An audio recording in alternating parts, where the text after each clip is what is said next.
संभल में हिंसा के 6 दिन बाद शांति है, लेकिन सियासी दौड़ भी जारी है। संभल पुलिस नेताओं से कह रही है कि अभी कोई भी संभल ना आओ, क्योंकि नेताओं के संभल आने से माहौल बिगड़ सकता है। तो अखिलेश यादव की पार्टी हुंकार भर रही है कि उसके नेता संभल जाएंगे और हर हाल में संभल जाकर रहेंगे। समाजवादी पार्टी ने बकायदा इसके लिए एक लेटर भी जारी किया है, जिसमें कहा गया है कि 30 नवंबर यानी आज समाजवादी पार्टी का एक प्रतिनिधि मंडल संभल आ रहा है, जिसकी अगुवाई यूपी विधानसभा में नेता प्रतिपक्ष माता प्रसाद पांडे करेंगे। इस प्रतिनिधि मंडल में समाजवादी पार्टी के प्रदेश अध्यक्ष श्यामलाल पाल भी शामिल होंगे। इसके अलावा संभल के सपा सांसद जियाउर रहमान बर्क भी मौजूद रहेंगे।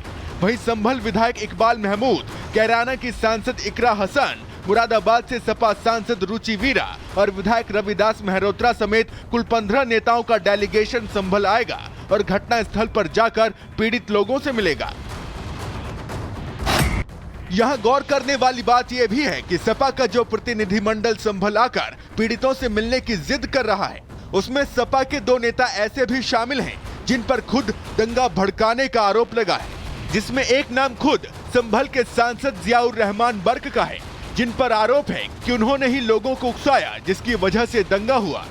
दूसरे नेता खुद संभल के स्थानीय विधायक इकबाल महमूद हैं, जो अपने बेटे की वजह से चर्चा में हैं और उनके बेटे पर आरोप लगा है कि सुहेल इकबाल दंगा भड़काने में शामिल हैं। एक तरफ जहां पुलिस इन नेताओं को रोकने के लिए सख्त है, बताया जा रहा है कि सपा डेलीगेशन को रोकने के लिए लखनऊ में यूपी के नेता प्रतिपक्ष माता प्रसाद पांडे के घर के बाहर पुलिस तैनात की गई है।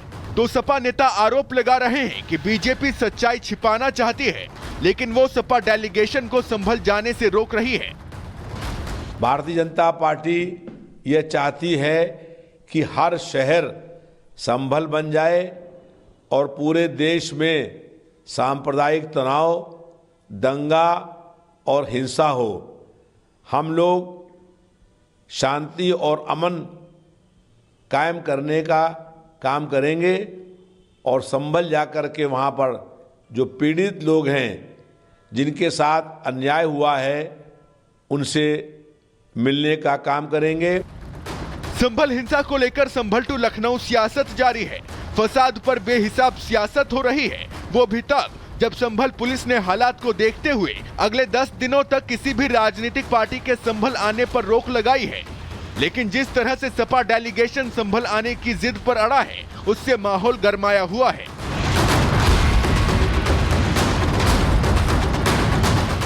Bureau report, Republic Bharat. तो देखिए, संभल शांत हो रहा है, लेकिन इस पर सियासत अशांत लगातार देखने को मिल रहा है। आपको बता दें कि संभल में अब जो एंट्री थी, यानी कि एंट्री पर जो बैन की अवधि थी, उसे बढ़ा दिया गया है, लेकिन इसके बावजूद भी समाजवादी पार्टी के नेताओं ने ऐलान किया है संभल जाने का। आपको बता दें कि संभल में पहले 30 नवंबर यानी कि आज तक बैन की अवधि थी, लेकिन इसे बढ़ा दिया गया है। वजह यह है कि हालात को देखते हुए इसके बाद प्रशासन ने यह फैसला लिया है। संभल में बाहरी नेताओं की एंट्री पर बैन बढ़ाया गया है। पहले आज तक ही राजनीतिक दलों की एंट्री पर बैन था, अब इसे बढ़ाकर 10 दिनों तक के लिए और बढ़ा दिया गया है। तो संभल अभी इस समय शांत है, लेकिन समाजवादी पार्टी अशांत क्यों नजर आ रही है यहाँ पर? क्योंकि अखिलेश यादव लगातार अपने नेताओं को वहां भेजना चाहते हैं। क्यों, ये आपको बताते हैं। देखिए, समाजवादी पार्टी के 15 सदस्यीय डेलीगेशन का संभल जाने का ऐलान किया गया है। प्रतिनिधि मंडल में जियाउर रहमान और महमूद शामिल हैं। एफआईआर में सांसद जियाउर रहमान बर्क और एमएलए इकबाल के बेटे का नाम भी है। संभल हिंसा की रिपोर्ट अखिलेश यादव को फिर सौंपी जाएगी। कांग्रेस का डेलीगेशन भी 2 दिसंबर को संभल जाएगा। संभल में जो हिंसा हुई है उसको लेकर जांच जारी है, लेकिन सवाल ये उठ रहा है कि कांग्रेस और समाजवादी पार्टी आखिर इस पर सियासत क्यों कर रहे हैं, जबकि मंदिर है या मस्जिद, ये तो बाद में कोर्ट ही बताएगा। लेकिन एक और चीज आपको बताते हैं, देखिए, संभल में ये फसाद हो रहा है, लेकिन सियासत कैसे हो रही है।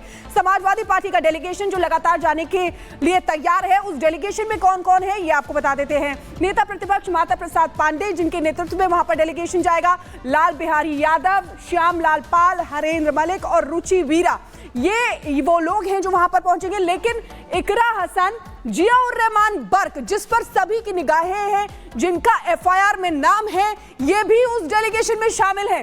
नीरज मौर्य, कमाल अख्तर, रविदास मेहरोत्रा, ये तमाम वो लोग हैं। नवाब इकबाल महमूद जिनके बेटे का नाम है, पिंकी सिंह यादव, असगर अली अंसारी, जयवीर सिंह यादव। संजय प्रसाद ने कहा कि साहब वहाँ आप न जाइए, वहाँ अभी स्थिति बदल सकती है। तो ने भाई आप तो 30 तक लगाए थे, अब पहली कहे कि नहीं। फिर वहाँ के डीएम का टेलीफोन आया कि साहब ना आइए, संभल का कि वो हम लोगों ने 10 तारीख तक इसे बढ़ा दिया है, अब 10 तारीख तक नहीं आए ना आए। तो ठीक है। फिर रात को जब होम सेक्रेटरी टेलीफोन आया तो हमने कहा सवेरे हम पार्टी दफ्तर में जाएंगे और आप सबकी बात रखेंगे, हमारे जो लोग जाने वाले हैं वो इकट्ठा हो जाए, जो तय होगा आपको बता देंगे। तो अभी क्या तय हुआ? अभी आप पार्टी दफ्तर जाएंगे? हाँ, पार्टी दफ्तर जाना चाहते हैं। डिप्टी सीएम केशव प्रसाद मौर्य कह रहे हैं आप लोगों को भड़काना चाहते हैं वहां पर पहुंच के। अब देखिए, हम नहीं भड़काते हैं, उनकी भड़काने वाली भाषा तो केशव प्रसाद मौर्य जी की रहती है। और अगर वहाँ प्रेस जा सकता है, प्रेस के लोग जा सकते हैं, वो बात जो प्रेस बताती है वहाँ, वो बात अगर हम कहते हैं तो कैसे लोग भड़क जाएंगे। तो घर छावनी में आप लोगों ने अखिलेश यादव को बताया कि आप लोग तब भी जाएंगे अगर जैसे मान लीजिए पार्टी नेतृत्व। देखिए, इनका तरीका ये है, इनको एक नोटिस देनी चाहिए हमको कि आप नहीं जाएंगे। तो इन्होंने न तो कोई नोटिस दिया, केवल पुलिस लगा दिया। बहराइच जाना था तो बहराइच के डीएम ने बाकायदे एक नोटिस जारी किया था मेरे नाम से कि ये परिस्थितियां आप बने ना आ सकते। तो इन्होंने तो कुछ किया नहीं है। अभी आप जा रहे पार्टी कार्यालय जाएंगे? हाँ, पार्टी कार्यालय जाएंगे, वहीं हम लोग आपस में बात करेंगे क्या हमको करना चाहिए। सर, उसके बाद बाकी लोग कहाँ पर मिलेंगे? अगर बाकी लोग नहीं, बाकी लोग जो है ये तय था कि लोग आएंगे, वो संभल के पास मिलेंगे। अब वो लोग अपना अपना, जब हमारे यहाँ ये है तो उनके यहाँ भी ऐसे पुलिस लगी होगी। तो नेता प्रतिपक्ष को आप सुन रहे थे जो ये कह रहे थे कि पार्टी कार्यालय जाएंगे, इसके बाद हम चर्चा करेंगे आगे करना क्या है। लेकिन जतिन, देखिए सवाल इसलिए उठ रहे हैं क्योंकि बैन वहां पर लगा हुआ है, बाहरी नेताओं की एंट्री पर बैन पूरी तरीके से है। ऐसे में सवाल ये कि आखिर समाजवादी पार्टी इतनी बेचैन क्यों है, आखिर क्यों जाने पर अडिग नजर आ रही है कि संभल जाना ही जाना है। आज बिल्कुल देखिए, इसके लिए क्रोनोलॉजी को समझना बहुत जरूरी होगा। संभल क्योंकि मौजूदा सांसद समाजवादी पार्टी के, लेकिन दुर्भाग्य सरकार संविधान पर विश्वास नहीं करती, इस नाते सारे मौलिक अधिकारों को भी उसको भी पालन करने नहीं देना चाहती। और मैं नहीं समझता क्यों पुलिस लगी। अभी तो पुलिस के लोगों से मेरी बात हुई नहीं, क्यों पुलिस लगी है, क्या लगाया है। और हम तो बहुत ही पुलिस देखे हैं, इमरजेंसी में भी देखा। बतौर नेता प्रतिपक्ष आपको रोका गया है? आपको क्या लग रहा है कि बतौर नेता प्रतिपक्ष आपको क्या? देखिए, यह है, मुझे इसलिए नहीं जाने देना चाहते होंगे कि इन्होंने तमाम प्रकार के गलत काम किए हैं। वहाँ गोली चली है, लोग मरे हैं, और वो मैं केवल उन घरों में वहाँ जाना चाहता था जिनके घरों के बच्चे मरे हैं, उनके परिवार से मिलता, उन लोगों को संवेदना व्यक्त करता और उनकी सही हकीकत जानता। क्योंकि ये तमाम भ्रम पैदा कर रहे हैं, ये पैदा कर रहे हैं कि हम जो है ये अपने आपस में लड़के मरे हैं। कहीं कोई कुछ कहता तो सत्यता का पता लग जाता कि हकीकत क्या है, इसीलिए मैं वहाँ जाना चाहता। अब अगली रणनीति क्या होगी? अब अगली रणनीति आपको अभी थोड़ी देर में पता चल जाएगी। सर, आज आपको जाना था, अभी आने से पहले पुलिस लगा दी गई है, अब आगे।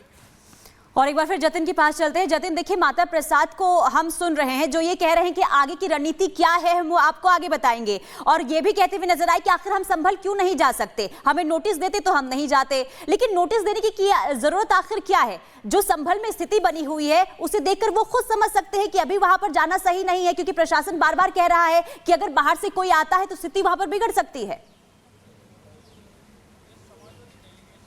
आज बिल्कुल देखिए, नोटिस नहीं मिला ये कोई तर्क नहीं है, और वो अपनी बातों में खुद बोल रहे हैं कि संभल के डीएम ने खुद फोन किया रात में और बताया कि 10 दिन का एक्सटेंशन कर दिया गया है, माहौल खराब है, आप अभी मत आइए, और वो एडवाइस कर रहे थे, अनुरोध कर रहे थे। तो कहीं ना कहीं डीएम खुद जब पर्सनली आपको फोन करके तमाम बातें बोल रहा है तो नोटिस की इसमें कुछ खास जरूरत नहीं पड़ती। हालांकि अब वो पार्टी दफ्तर जाएंगे और वहां पर अपने नेताओं से मिलेंगे, जो डेलीगेशन उनसे बातचीत होगी और जो फैसला लिया जाएगा वो सबके सामने रखेंगे। लेकिन सबसे बड़ा सवाल ये कि समाजवादी पार्टी को आखिरकार क्यों आना है यहाँ पर। वो इसलिए भी आना है क्योंकि समाजवादी पार्टी के मौजूदा सांसद बिल्कुल जतिन, बड़ी बात आप कह रहे हैं। देखिए सवाल यही उठता है कि आखिर वहां जाने की जरूरत क्या है। माहौल बिगड़ा हुआ है, लेकिन फिर भी माता प्रसाद पांडेय जो वहां जाने की जिद पर अड़े हुए हैं। आगे बढ़ेंगे और आगे देखेंगे जिंदा सबूत मंदिर कबूल।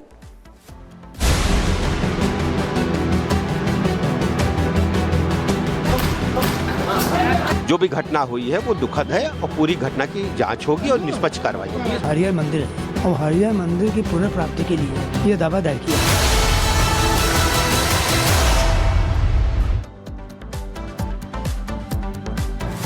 और इसी बीच एक बड़ी खबर आ रही है, आपको बता दें कि संभल विवाद को लेकर हिंदू पक्ष अब इलाहाबाद हाईकोर्ट पहुंचा है। ये बड़ी खबर आपको बता रहे हैं किस तरीके से इस पर जांच चल रही है, लेकिन संभल विवाद पर इलाहाबाद हाईकोर्ट पहुंचा है हिंदू पक्ष।